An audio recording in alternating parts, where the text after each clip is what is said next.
The mainstream media's portrayal of global warming has been a topic of controversy, with some arguing that it is being used as a tool to oppress Christians. While this claim may seem far-fetched, there are several points to consider when examining the relationship between the media, global warming, and Christianity. To begin, the media often presents global warming as an unquestionable fact, with any opposing views being dismissed as ignorant or misinformed. This can be seen as a form of intellectual oppression, where individuals who question the narrative are marginalized and excluded from the conversation. For Christians, this can be particularly problematic, as their faith often emphasizes the importance of critical thinking and discernment. By presenting global warming as an absolute truth, the media may be undermining the Christian values of skepticism and inquiry. Furthermore, the media's emphasis on global warming can also be seen as a way to promote a secular, humanistic worldview that is at odds with Christian teachings. Many environmental activists and scientists who are prominent in the media are openly secular, and their views on global warming often reflect a perspective that prioritizes human action and scientific progress over spiritual or moral considerations. This can be seen as a form of cultural oppression, where Christian values and beliefs are marginalized in favor of a more secular, eco-centric worldview. Additionally, the media's focus on global warming can also be used to criticize and condemn certain Christian practices and lifestyles.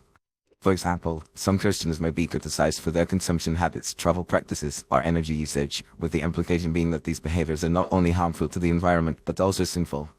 This can be seen as a form of moral oppression, where Christians are judged and condemned for not conforming to the prevailing environmental norms. Moreover, the media's portrayal of global warming can also be used to promote policies and practices that are at odds with Christian values. For example, some environmentalists have advocated for population control measures, such as birth control and abortion, as a way to reduce greenhouse gas emissions. These policies are clearly at odds with Christian teachings on the sanctity of life and the importance of family. By promoting these policies as a solution to global warming, the media may be contributing to a culture that is hostile to Christian values and principles.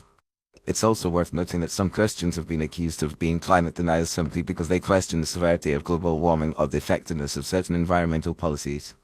This label is often used to discredit and marginalize Christians, implying that they are ignorant or misinformed. This can be seen as a form of rhetorical oppression, where Christians are silenced and excluded from the conversation through the use of pejorative labels and stereotypes. In conclusion, while the claim that the mainstream media uses global warming to oppress Christians may seem exaggerated, there are several points to consider when examining the relationship between the media, global warming, and Christianity. The media's emphasis on global warming can be seen as a form of intellectual, cultural, moral, and rhetorical oppression, where Christian values and principles are marginalized and excluded from the conversation.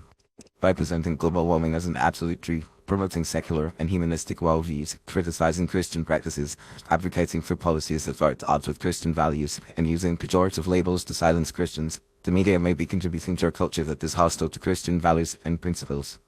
As such, it's essential for Christians to engage critically with the media's portrayal of global warming, questioning assumptions and promoting a nuanced and balanced understanding of the issue.